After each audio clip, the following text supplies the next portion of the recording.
दोस्तों, तुमसे तुम तक का आने वाला ट्रैक वाकई में बहुत ही ज्यादा मजेदार और रोमांचक होने वाला है। इस बार कहानी का पूरा फोकस रहेगा आर्यवर्धन और अनु पर। अब तक आपने देखा कि कैसे मीरा और दूसरे लोग बार बार अनु और आर्यवर्धन के बीच गलतफहमियां पैदा करने की कोशिश करते आए हैं। लेकिन अब जो ट्रैक आने वाला है, उसमें माता रानी खुद इन दोनों के रिश्ते की डोर थामने वाली है। कहानी की शुरुआत होती है ऑफिस से, जहां आर्यवर्धन अचानक अनु को अपने केबिन में बुलाते हैं। अनु सोचती है कि शायद इस बार आर्यवर्धन उससे अपने दिल की कोई खास बात कहेंगे, लेकिन होता बिल्कुल उल्टा। आर्यवर्धन गंभीर आवाज में अनु से कहते हैं, अनु, मैंने तुम्हारे लिए एक बड़ा फैसला लिया है। तुम्हें जयपुर ब्रांच में शिफ्ट कर रहा हूँ। इतना ही नहीं, आर्यवर्धन ये भी बताते हैं कि अनु को जयपुर में और भी हायर पोजीशन दी जाएगी। बाहर से देखने पर यह प्रमोशन और बड़ा मौका है, लेकिन अनु के दिल पर जैसे किसी ने चोट कर दी हो। अनु के चेहरे पर नाराजगी साफ झलकने लगती है। वह सोचती है कि क्या आर्यवर्धन जानबूझकर उसे अपने से दूर भेज रहे हैं? क्या यही उनकी सच्चाई है कि वह अनु के साथ कोई रिश्ता नहीं रखना चाहते? अनु गुस्से से कांपते हुए आर्यवर्धन से कहती है, बस बहुत हो गया। आज मैं तुम्हें अल्टीमेटम दे रही हूँ। जिस पल मैं इस ऑफिस से बाहर कदम रखूंगी, उस पल से सिर्फ 24 घंटे दूंगी तुम्हें। अगर इन 24 घंटों के अंदर हमारी मुलाकात हो गई तो ये माता रानी का संकेत होगा कि हमें एक होना ही है, और इस बार तुम्हें इस संकेत को मानना ही होगा। आर्यवर्धन अनु की ये बात सुनकर कुछ देर के लिए हैरान रह जाते हैं, लेकिन उनके दिल में भी अनु के लिए जज्बात है।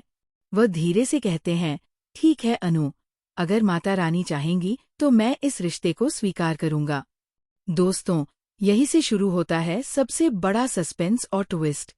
अनु ऑफिस से बाहर निकल जाती है और टाइम की टिक टिक शुरू हो जाती है। अब सबकी नजरें इस बात पर टिकी होती हैं कि क्या वाकई माता रानी इन दोनों को मिलवाएंगी। 24 घंटे का ये खेल दर्शकों के लिए भी बेहद दिलचस्प बनने वाला है। एक ओर अनु मंदिर में प्रार्थना करती है कि माता रानी उन्हें आर्यवर्धन से जरूर मिलवाए, तो दूसरी ओर आर्यवर्धन अपने मन में बार बार सोचते हैं कि शायद ये सब एक इत्तेफाक हो। लेकिन कहीं न कहीं उनका दिल भी यही कहता है कि अनु ही उनकी जिंदगी की सच्चाई है। और फिर आता है वह पल जो पूरे सीरियल की दिशा बदल देगा। किस्मत का खेल देखिए, आर्यवर्धन और अनु दोनों एक ही समय माता रानी के मंदिर पहुंचते हैं। अनु वहां पहले से मौजूद होती है, और जैसे ही आर्यवर्धन मंदिर के द्वार पर कदम रखते हैं, माता रानी की चुनरी उड़कर सीधे अनु और आर्यवर्धन के ऊपर गिरती है। यह दृश्य देखकर अनु की आंखें भर आती हैं और आर्यवर्धन भी भावुक हो जाते हैं। दोस्तों, ये सीन इतना इमोशनल और रोमांटिक होगा कि दर्शकों के दिल धड़कने लगेंगे।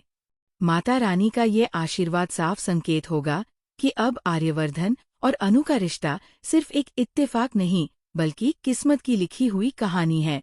इसके बाद आने वाले एपिसोड्स में आपको देखने को मिलेगा शादी का ट्रैक। जी हाँ, अनु और आर्यवर्धन की शादी की तैयारियां शुरू होंगी। लेकिन जैसा कि हर सीरियल में होता है, शादी तक पहुंचते पहुंचते बहुत सारी रुकावटें और नए ट्विस्ट आएंगे। मीरा भी इस बीच अपनी चालें चलने से पीछे नहीं हटेगी। वो कोशिश करेगी कि आर्यवर्धन और अनु के बीच फिर से गलतफहमियां पैदा कर सके।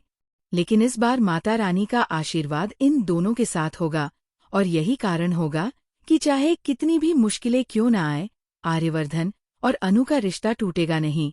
तो दोस्तों, कहना गलत नहीं होगा कि आने वाला ट्रैक होगा तुमसे तुम तक का सबसे बड़ा और सबसे इमोशनल ट्रैक। अब बताइए, क्या आप भी एक्साइटेड हैं अनु और आर्यवर्धन की शादी देखने के लिए? कमेंट बॉक्स में